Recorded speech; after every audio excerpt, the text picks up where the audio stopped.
Ya habari za saizi wa Tanzania wenzangu, mimi naitwa Agustino Polepole.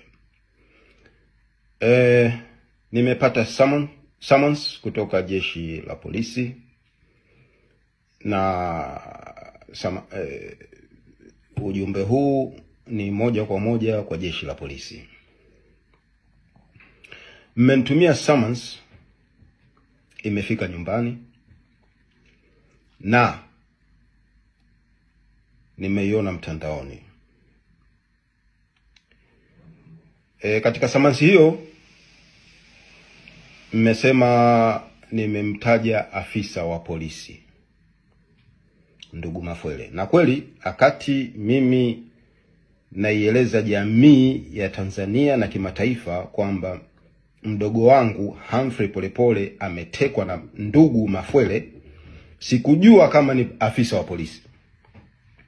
Nashukuru sana jeshi la polisi Tanzania, mna intelijensia kubwa kwamba mnaniita nitoe ushahidi kwamba afisa wa polisi amehusika katika utekaji wa Humphrey Polepole.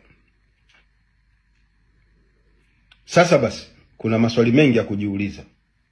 Kama kuna intelijensia ya haraka kiasi hicho ya kujua kwamba Mafwele ni afisa wa polisi, kwa nini intelijensia hiyo isitumike kumhoji Mafwele?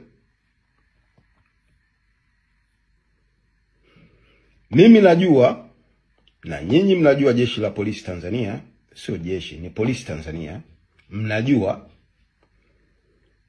polisi walifika nyumbani kwa dada yangu wakamteka,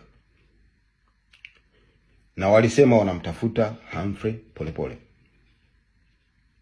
Sasa inakuwaje mnaniita mimi polisi wakati huyu ndugu Mafwele, mimi namjua kama ndugu Mafwele, nyinyi mmekiri kwamba ni afisa wa polisi na barua yenu inaandika ni afisa wa polisi.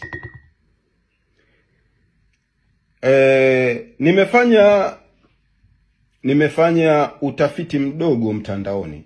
Nimegundua kwamba Mafwele ni Zonal Crime Officer wa polisi Tanzania.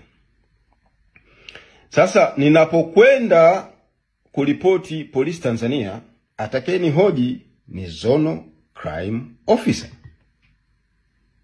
What do you expect? Unatarajia nini? Unatarajia nini? Yaani mtu ambaye nyinyi wenyewe